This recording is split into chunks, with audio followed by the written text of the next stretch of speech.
ingeniera en informática y tengo maestría en el área de ciencia de la computación y en el área de ciencia de educación. Referente a los integrantes de este grupo, es decir, a ustedes, a los estudiantes, tengo 42 alumnos en lista, pero puedo visualizar en este momento que solamente existen 17 estudiantes. No sé si los otros jóvenes no se han enterado, pero por favor, si ustedes conocen a alguno de ellos, díganle que en la plataforma van a poder tener el enlace para estar en el grupo de WhatsApp para cualquier comunicación estrictamente de la materia que se tenga que hacer.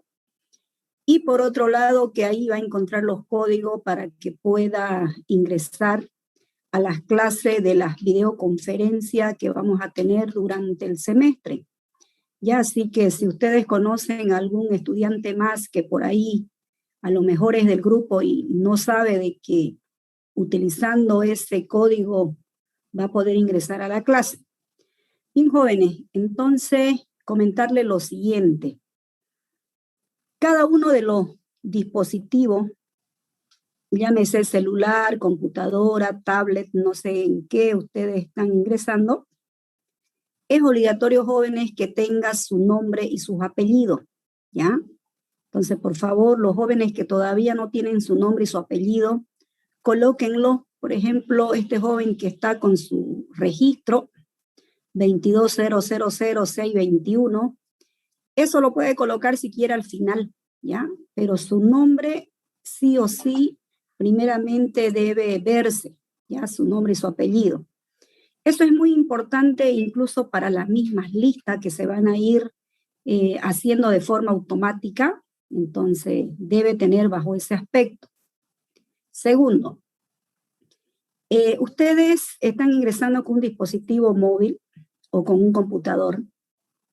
Es cierto de que algunos estudiantes para ahorrar megas no encienden sus cámaras, pero los jóvenes que tienen su Wi-Fi en su casa y tienen internet prácticamente no controlado, sino que tienen un pago de repente de forma mensual, pueden habilitar sus cámaras sin ningún problema.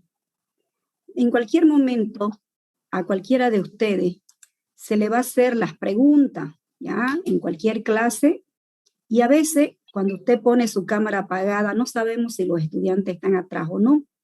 Esas participaciones van a ser parte de nuestro práctico, ¿ya? Van a haber práctico en la materia, pero cuando yo pregunte a cualquiera de ustedes que está ahí con su cámara apagada, tienen que estar presentes, no solamente es que colocan y no sabemos si ustedes están, en realidad. Lo que no quiero es que existan presencia, ausencia, que realmente ustedes ingresan, pero detrás no están. No están, ¿por qué? Porque están con la cámara apagada. Jóvenes, esta clase, todas las clases que van a pasar ustedes de tipo videoconferencia, es una simulación de un aula. Es como si ustedes estuvieran en el aula. En el aula ustedes están presencia, están sentados y están mirando. Misma situación es esto. Nosotros estamos prácticamente en aulas virtuales, pero sincrónicas. Es decir, ustedes me pueden ver a mí y yo lo puedo ver a ustedes. ¿Entienden? Entonces, aquellos estudiantes que por cualquier motivo, que su cámara no sirve, que ahorra mega, puede tener sus cámaras apagadas, pero cuando tenga que preguntarle, obviamente debe interactuar en el momento que se le diga. A partir de este momento, por ejemplo, ya hay 22 estudiantes.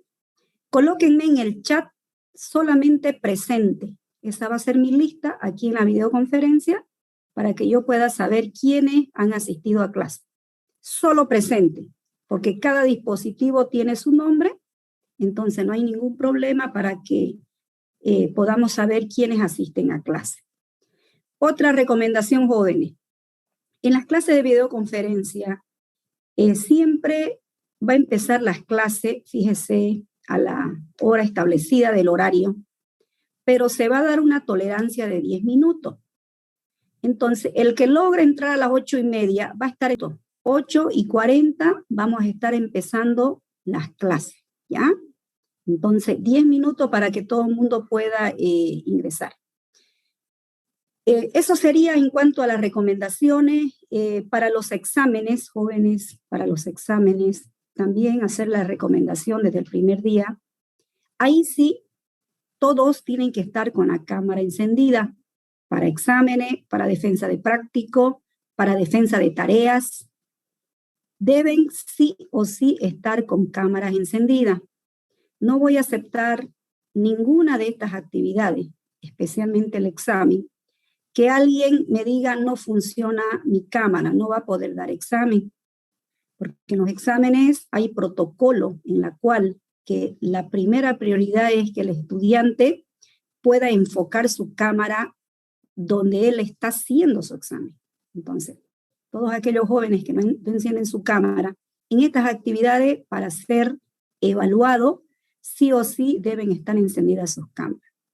Bueno, jóvenes, con estas recomendaciones, comentarle que en la plataforma, es decir, en Moodle, tenemos nuestra aula virtual, donde ahí, por medio de esta plataforma, vamos a poder nosotros interactuar en todas las tareas, los prácticos y los exámenes que nosotros vayamos realizando a medida que las clases vayan avanzando.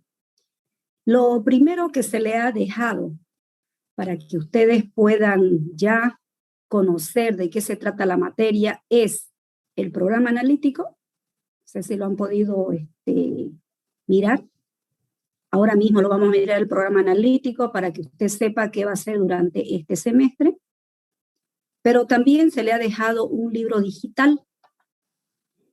El libro digital que se le ha dejado, jóvenes, el único propósito que tiene es que usted pueda leerlo. Ese es nuestro libro central. De hecho, los 4 primeros capítulos, sería bueno que ya lo vayan leyendo 1, 2, 3, 4, N veces si quieren, hasta que tengan una comprensión arriba del 80%. Para que usted pueda saber, por ejemplo, el capítulo número 1 del libro digital de Luis Joyanes Aguilar, Fundamento de Programación se llama, usted pueda saber qué es una computadora, cuáles son las características que tiene, todo el ámbito electrónico, que es una compuerta, qué son los distintos operadores que se van utilizando, qué es un software, qué es un firmware. Bueno, característica fundamental, concepto que usted tiene que saber para poder hacer la programación.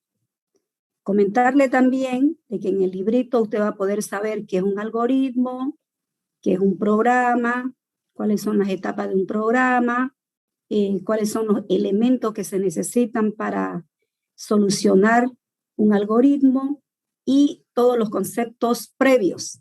Entonces, volvemos a recalcar, podemos ir leyendo los primeros 4 capítulos, ¿ya?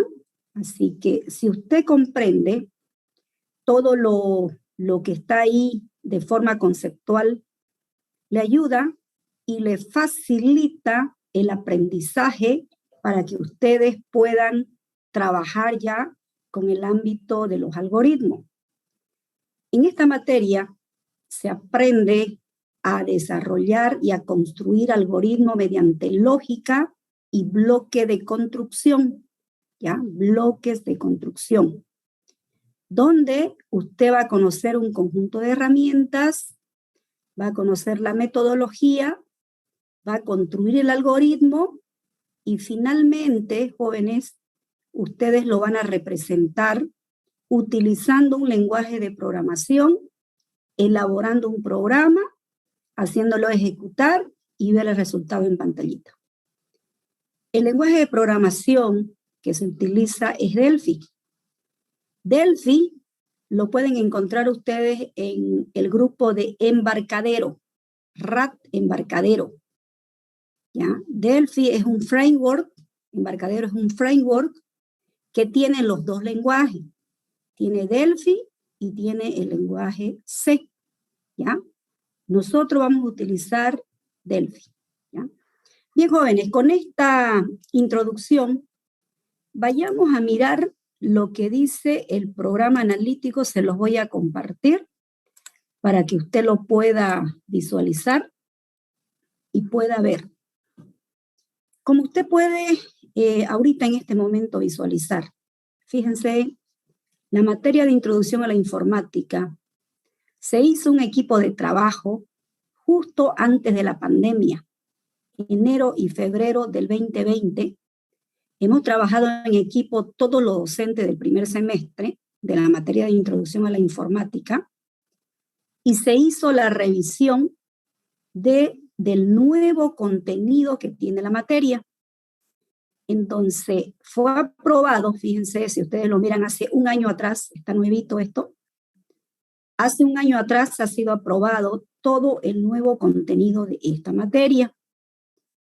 Entonces, cuando usted mira, el objetivo principal de la materia es utilizar métodos y herramientas que permitan resolver el problema usando un equipo computacional. De hecho, cuando usted empieza a programar, si usted tiene la parte del hardware que viene a ser el computador y no tiene lenguaje de programación, no va a poder hacer su programita. Entonces, es bueno de que ustedes se consigan para la parte de lo que es el embarcadero, mejor si usted consigue los instaladores. ¿Por qué? Porque sucede que no es la instalación rápida. Si usted lo baja de internet, le va a prácticamente a tardar más de un día o muchas horas. O de repente logra conseguir la herramienta más rápida, ese es un poco menos. Pero si consigue los instaladores, la instalación es rapidísima, ¿ya? Normalmente los que le dan los instaladores son los jóvenes que trabajan en el centro de cómputo.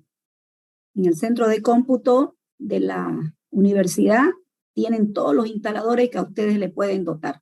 Así que ustedes se pueden comunicar con los centros de cómputo de la facultad. Bien, jóvenes, entonces la unidad número 1, que es nuestra principal tarea en este momento, se llama Fundamento de Programación. Fíjense, miren, en Fundamento de Programación aproximadamente se tiene una dedicación de 18 horas. Es decir, en estas primeras semanas, en esta semana a partir de hoy, ustedes deben tener la característica de poder prácticamente leer el librito de Fundamento de Programación, como se dijo previamente. ¿Para qué? Para que usted pueda lograr el objetivo. ¿Cuál es el objetivo? Reconocer los elementos básicos de programación. Para eso usted tiene que saber qué es un hardware, qué es un software, qué es un lenguaje de programación, qué es un algoritmo, cuántos tipos de lenguaje de programación existen. Cada uno de estos programitas, cuando ya se utiliza un computador y un lenguaje de programación, se necesita verificar si todo está bien. Entonces se utilizan los compiladores. ¿Qué significa un compilador? Un compilador es el sinónimo de un traductor. Traduce de un lenguaje de alto nivel, que es lo que nosotros podemos mirar con el código, la instrucción que escribimos en el lenguaje. Esto debe ser traducido a un lenguaje de máquina. Como conocen ustedes, un lenguaje de máquina son los códigos binarios. Estos códigos binarios son el 0 y el 1. Entonces, de tal forma que se pueda validar y verificar lo que en realidad viene a ser el ámbito de la programación. Además, que se debe describir bajo qué metodología se van a resolver los problemas. Entonces, estos objetivos deben consolidarse para alcanzar y para poder estar dentro del ámbito que se espera. Además, que se deben describir cuáles son las técnicas que se utilizan en el ámbito de la programación. En esta unidad número 1 tiene mucho concepto.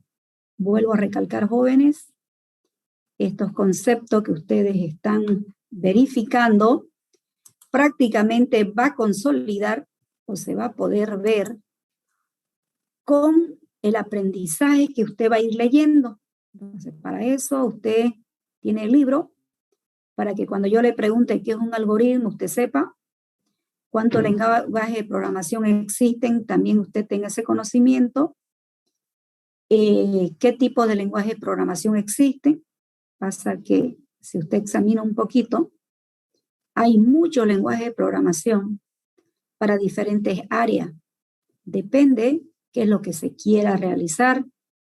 Por ejemplo, si yo quisiera programar para el ámbito móvil, tal vez utilice un Android Studio.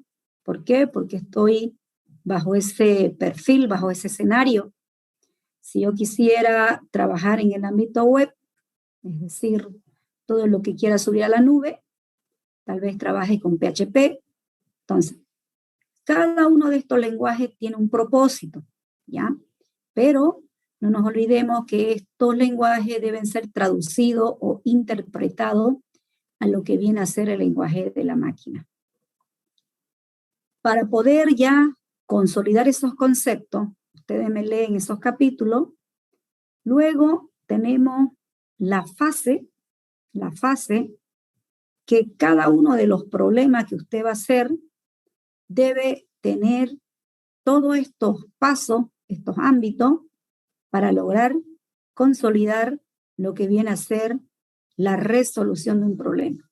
Primeramente, ¿qué es lo que podemos observar? Los requisitos. Dentro de estos requisitos, usted va a poder saber cuáles son las características principales para que pueda lograr entender el problema, porque es como si yo le dijera ahorita, a ver cómo se resuelve el triángulo rectángulo. O sea, cómo yo puedo calcular el triángulo rectángulo. Usted se pone a acordar y a decir de que hay una formulita. Mediante esta fórmula, usted fácilmente puede hacer un triángulo rectángulo. Usted toma un cuadrado y prácticamente lo convierte en un triángulo, es decir, es como si lo partiera por la mitad. En ese triángulo rectángulo, pero se llama así, usted va a decir, lo que pasa es que debo calcular un área.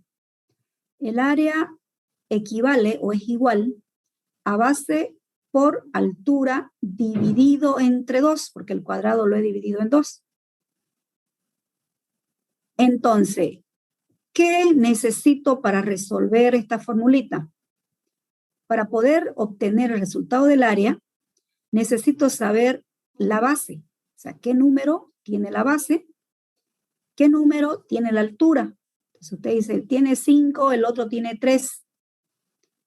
Entonces, con esta información, ¿qué hago? El análisis, diseñamos. Implementación significa que usted usa un lenguaje de programación, ya utiliza la computadora y empieza a programar para poder hacer las respectivas pruebas. Cuando usted tiene nada más un lápiz y un papel, se llama prueba de escritorio, porque usted lo hace a mano, hace su diseño del algoritmo a mano, hace una tablita y verifica si lo que usted acaba de hacer está bien o está mal. En ambas situaciones, siempre vamos a ver cuál de ellos es el que está funcionando correctamente o dónde se debe hacer la depuración o corregir donde existió un error o donde no funciona con las características adecuadas.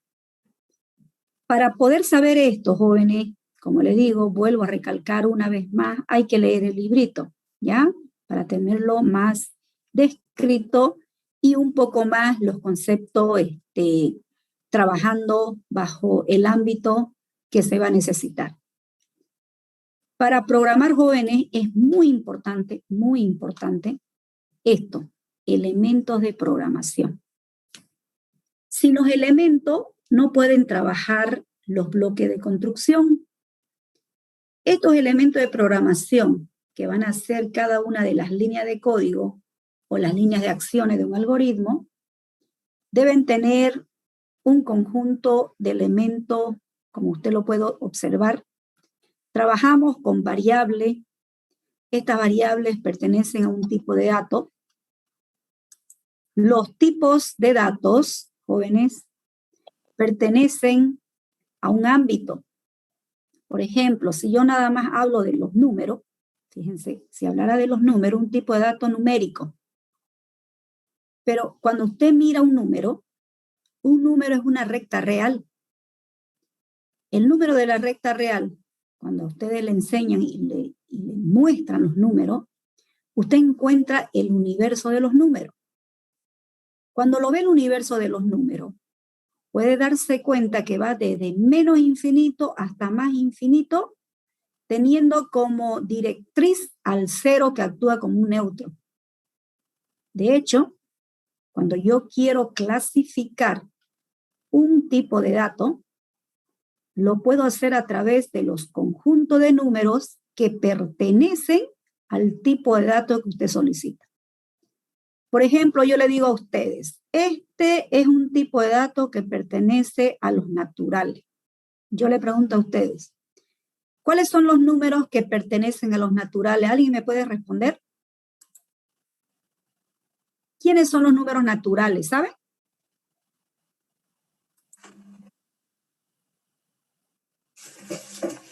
Los números del 1 al infinito.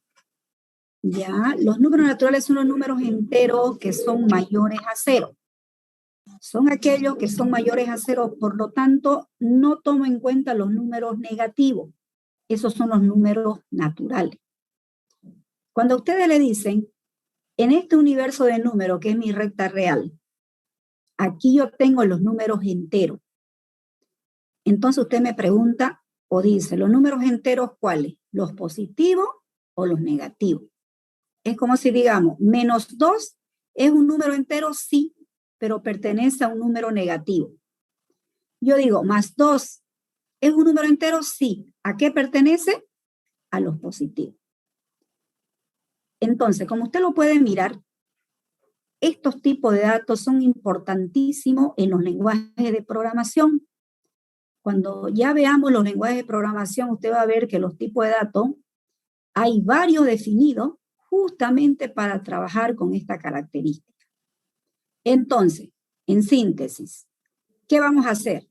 Tipo de datos, vamos a trabajar con números, con la recta real. Cuando yo le diga estos son los reales, bueno, como son reales, viene desde menos infinito, con todos los enteros y todos los decimales que tenga, hasta más infinito. Entonces son los números totales que forman para ser justamente explicados. Cuando usted hace una división y de pronto la división no es entera, usted sigue dividiendo y sigue aumentando decimales. De pronto usted aumenta muchos decimales, pero nunca termina. ¿Por qué? Porque sucede que pertenece a un número real. De pronto, en vez de tener yo como 20 decimales, decido cortarlo en el cuarto dígito. En el cuarto decimal decimos, a ver, solamente 4. Pero al colocar 4 decimales, debo utilizar el redondeo. Por ejemplo, yo tengo 5,782. 5,782. Si yo decido cortarlo en el segundo decimal, si digo 82, se queda en el 8. Si yo decido cortarlo con un decimal, al decir 78, entonces digo 8. ¿Por qué? Porque sucede de que arriba del 5 se redondea al siguiente dígito, debajo de 5 al dígito inferior. Entonces, esto ocurre cuando usted trabaja con los números reales. ¿Con qué otro tipo de datos nosotros vamos a trabajar? Con los caracteres, es decir, con los textos, con las letras. Dentro de las letras existe un carácter, es como si yo dijera, a ver, identifíqueme quiénes son sus vocales. Entonces usted me dice, pero ¿cuáles vocales? ¿Las que se encuentran en mayúscula o las que se encuentran en minúscula? Pero lo que usted puede tener como información es una vocal está formado por una sola letra. Cuando yo le diga a ustedes, a ver, encuéntrenme la palabra más larga de esta línea que está acá, dice elemento de programación. Estoy buscando palabra, pero una palabra está formado por más de un carácter. Un conjunto de caracteres me forman una palabra. ¿Cuál es la diferencia? Fíjense. ¿Cómo yo sé que la palabra finalizó? Porque tiene un espacio en blanco.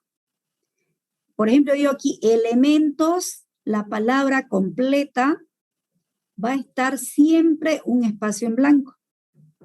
Entonces, una vez que tengo mi palabra, contamos cuántos caracteres tiene. Entonces, ese es un tipo de dato. ¿Ven? Entonces, vamos a trabajar también con los datos lógicos. Estos datos lógicos son los valores de verdad. Un valor de verdad es aquel que toma, fíjese, únicamente dos estados, ya sea el true o false.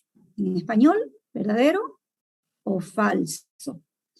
En el código de máquina, 0, 1. ¿Lo ven?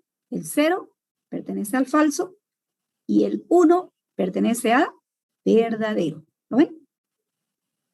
A medida que usted va trabajando con los tipos de datos, cuando ya trabajemos con el lenguaje de programación, nosotros vamos a convertir, fíjense, los tipos de datos. Vamos a hacer conversiones entre tipos de datos. Esto, miren, lo estoy dando un poquito más largo porque es muy importante cuando usted se lea el librito, usted va a poder notar mucho más específico y mucho más explicado para que lo pueda comprender muy bien y utilizar en nuestro bloque de construcción.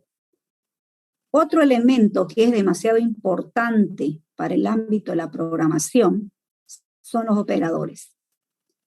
Por ejemplo, yo le digo a usted, a ver, para que usted apruebe una materia en la universidad, ¿cuál es la nota mínima? 51. Exacto. Entonces, si yo le digo, ¿cuál es su operador relacional? Entonces usted me va a decir, todas las notas que son mayores o igual a 51. Pero a otro estudiante se le ocurre y puede decir, la nota que sea mayor que 50. Mayor nada más, no mayor igual, mayor. Los mayores a 50 son aquellos que se considera que han aprobado la materia. Pero de pronto le dicen a ustedes, pero ¿cuáles son los operadores lógicos? Estos operadores lógicos son aquellos que se utiliza como un conector lógico. ¿Pero qué es un conector lógico? Es aquel que valida los valores de verdad. Por ejemplo, un operador AND que pertenece a un I. Ustedes en estructura discreta lo van a conocer como lo que viene a ser una conjunción. Cuando lo avancen, cuando ya estén ya en la materia, entonces ustedes van a ver de que hay un conector llamado conjunción que pertenece a un I, que pertenece a un AND, que significa, mire, nota mayor a 50 y ese I, nota menor a 101 o menor o igual a 100. Ese I es mi operador lógico. El menor, el mayor es mi operador, ¿qué cosa? Relacional. De pronto, cuando nosotros miramos los operadores aritméticos, que casi siempre están presentes en los algoritmos y programas, como usted lo conoce, aritmético, ¿cuáles son? La suma, la resta, la multiplicación, la división. Pero aquí hacemos énfasis a dos operadores muy importantes, que es la división entera y que es el resto de la división. El resto de la división son todos aquellos que le ayuda para poder ver, por ejemplo, yo le digo, ¿cómo usted sabe que el número 5 pertenece a un número impar? ¿Cómo sabe? Matemáticamente, ¿cómo lo demuestra? Que el número 5 es un número impar. ¿Qué me responde? Porque el número 5 lo dividiría entre 2 y no va a dar 0. Exacto. No daría 0. Sí, muy bien, Flavia. El operador lo estoy dividiendo entre 2. El hecho de dividir entre 2, estoy utilizando una división entera. Cuando me queda justamente en el residuo, que es el resto de la división, un número diferente a 0, se considera que ese número es impar.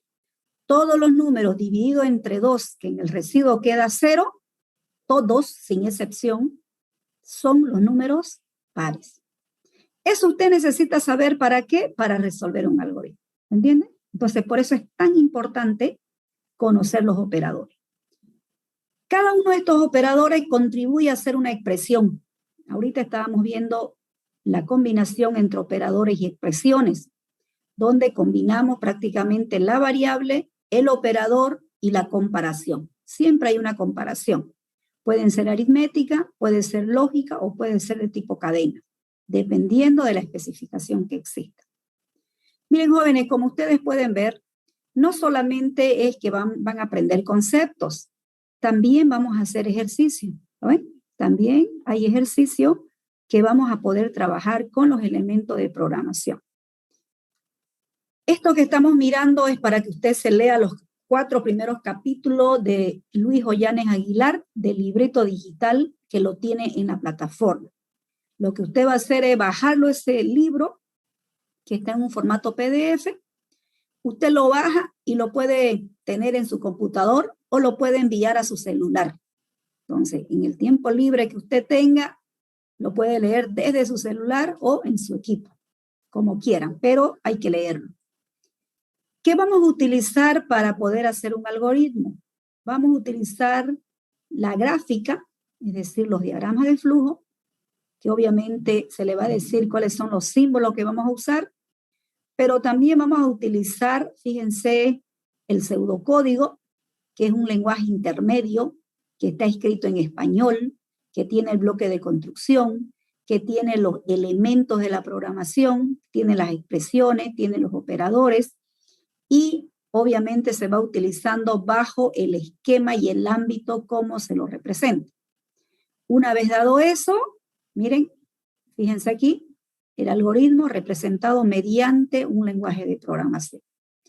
¿Cómo vamos a trabajarlo nuestro concepto en el ámbito del lenguaje de programación? El que trabaja de repente en un celular, normalmente en un celular es de tipo modo texto. Por ejemplo, Pascal Free se denomina lo que es Delphi. Lo puede bajar en su celular y en vez de que usted pueda ver una interfase donde se pueda generar lo que es un formulario, lo que vendría a ser ya la característica fundamental del diseño, ya del conjunto de propiedades que se utiliza, aquí directo es un modo texto. O sea, ¿qué interesa saber? Entrada y salida de la información que le va a demostrar el resultado de forma texto. Modo gráfico es lo que nosotros usamos en la computadora. Entonces, este modo gráfico nosotros vamos a utilizar cuando estemos en Delphi para poder ver todo este tipo de componentes, ¿ya? Entonces, esas características se ven. Unidad número 2, segunda unidad de nuestro avance que vamos a tener en la materia, ¿sí? En la unidad número 2 es desarrollo de algoritmos. Significa que en la unidad 1, que es fundamento de programación, usted consolida los conceptos, lo vamos haciendo en clase, vamos haciendo algunos ejercicios para que usted lo pueda ver, y obviamente se lo va trabajando bajo la característica en la cual usted va a ir generando cada una de estas modalidades que se utiliza dentro de la característica de cada representación. Bajo este esquema, jóvenes, lo primero que van a hacer aquí para desarrollar un algoritmo es conocer el bloque de construcción. Este es mi bloque, estructura de control del flujo. En esta estructura de control del flujo, lo primero que usted va a poder visualizar, ¿ya? Va a ser estos bloques. Estructura de control de flujo, el ámbito de la codificación, y como ejercicio vamos a trabajar, como les dije, el universo de los números. Vamos a poder ver prácticamente los números naturales. Vamos a trabajar con secuencias de series para que usted lo pueda identificar primeramente su cronología y luego usted vaya trabajando bajo ese perfil. Se habló también de que existen las cadenas, los caracteres, y eso es lo que se va a trabajar acá. Entonces, bajo ese tipo de especificación, se va a trabajar el desarrollo de los algoritmos. A la par de cada algoritmo, usted va a ir haciendo su código. No crea de que no va a ir programando. Claro que va a ir programando. Entonces, en estas 2 semanas también, por favor, consíganse el lenguaje de programación y vayan instalando en su equipo para que cuando ya hagamos la parte del código, ustedes puedan ir haciendo la práctica cada uno en su computadora. Unidad número 3, procesos y módulos. En este sector, desarrollamos algoritmos que trabajen en problemas específicos y se representen o se utilicen los módulos. Cada uno de estos módulos puede ser un procedimiento o puede ser una función. Los procedimientos y las funciones utilizan un conjunto de parámetros de entrada para que pueda trabajar dentro del ámbito del proceso y va a devolver un conjunto de parámetros también. Entonces, aquí vamos a hacer varios ejercicios también. En realidad, todo el semestre se hacen ejercicios, se hacen algoritmos y se hacen código a través de la representación de un programa para poder ver. Entonces, este es el capítulo 3 y este es el capítulo 4. En esta unidad, jóvenes, usted ya ha consolidado toda la programación estructurada, ha visto entrada, proceso y salida, ha identificado cómo se trabaja con los módulos a través de la función y los procedimientos. Entonces, se da a conocer, fíjense, miren, lo último, esta es la unidad 4 final, se da a conocer lo que viene a ser la programación orientada a objetos. El propósito es, primeramente, conocer algunos aspectos acerca de la programación orientada a objetos, conocer alguna característica como el concepto de clase, con la dimensión y los lineamientos que tienen cada uno de ellos. Por ejemplo, una clase tiene un nombre, tiene los atributos, tiene los métodos, y sobre eso hay una instanciación que se debe trabajar respecto a lo que es la programación orientada a objetos. Cada objeto es un miembro de la clase, tiene un ámbito y pertenece a una instanciación que se ha desarrollado. También se logran hacer aquí ejercicios prácticos como para que usted identifique su clase, identifique el objeto y pueda verse bajo esas características. Otra cosa que ustedes pueden saber, y también está ahí disponible en la plataforma, es esta parte de acá. Existen la evaluación 2 parciales, cada uno vale 25, fíjense. Si alguien dice cuáles temas abarcan, lo puede mirar ahí, cuáles son los temas que abarcan. Los trabajos prácticos no solamente van a ser los prácticos, sino también va a ser las características que se tiene dentro de cada interacción que se va a ir haciendo, que ustedes van a ir trabajando. En algún momento cuando ustedes están programando, vamos a hacer algunos exámenes prácticos para validar los prácticos que ustedes hacen y ver respectivamente de que están avanzando bajo el perfil que se necesita. Finalmente, jóvenes, el último examen, el examen final de la materia, abarca todas las unidades del programa analítico, pero cuando usted lo mira el porcentaje, mire, tiene el 40% de todo lo que viene a ser el examen final para que ustedes tengan esa característica principal. Entonces, eso sería lo primero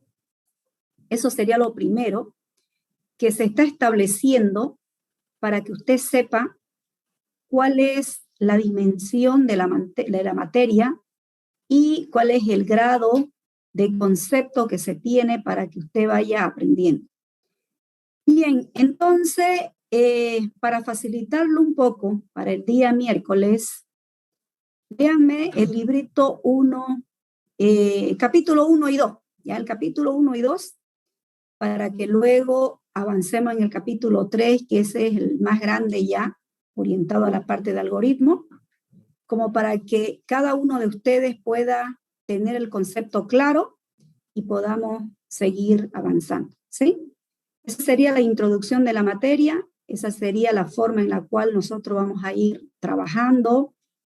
No se olviden de que lo primero que se hace es primeramente conocer a nivel de concepto todas las materias, no solo introducción, para que usted pueda tener un objetivo logrado es leer y comprender. Si no comprendemos lo que se está leyendo, no sirve de nada. O sea, siempre que se lee, debe estar concentrado y su comprensión debe ser arriba del 70%. Con esa información usted va a poder lograr y va a poder prácticamente construir el propósito que se va a lograr aquí en la materia, que es desarrollar un algoritmo y finalmente poder utilizar un lenguaje de programación, poder depurar y corregir sus errores y llegar a lo que viene a ser la ejecución, la verificación y la validación del resultado, ¿sí? Esa sería nuestra primera interacción, ¿ya? De la materia. Ya lo conocen el contexto, saben de que tiene 4 unidades. Las unidades ustedes lo pueden mirar, los conceptos que se va a ir haciendo, las características de avance, para que podamos previamente ir trabajando paso a paso para ir consolidando estos conceptos y lograr el objetivo principal, que vendría a ser de que usted pueda resolver un problema mediante lógica, bloques de construcción, elementos de la programación y siguiente, lo que viene a ser ya el uso de un lenguaje de programación. ¿Por qué? Porque usted va a hacer un programa, ¿sí? Ese sería el objetivo principal de la materia jóvenes. Si alguien tiene alguna consultita, lo puede hacer en este momento. ¿Ninguna? Bien, entonces, si no hay consulta. Sí, buen día. Una pregunta, ¿se va a realizar resúmenes de los capítulos 1 y 2 o solamente es leerla nomás? Por ahora lo van a leer y después yo le voy a asignar un práctico. Por ahora, para el día miércoles leer, no hace falta que me entreguen, yo voy a preguntar el día miércoles y el día miércoles vamos a colocar recién la primera actividad donde yo le voy a decir qué es lo que van a hacer, ¿sí? Listo, Lisan, gracias. Bien, jóvenes, entonces, miércoles ya, como saben, vuelvo a recalcar una vez más, por favor, 10 minutos va a haber de tolerancia, 8:40 va a estar empezando la clase. Entonces, a las 8:30, el que quiere espera en sala, pero 8:38 a 8:40, yo voy a aceptar a todos y empezamos la clase. A partir de ese momento no se va a aceptar, por ejemplo, hay un joven aquí que está en espera, no puede ingresar 5 minutos antes ya de que termine la clase. ¿Por qué? Porque justamente ya se perdió toda la primera parte. Entonces, para que se programe en la siguiente clase, de esa manera sería, ¿ya? Bien, jóvenes, entonces, hasta luego, hasta el día miércoles.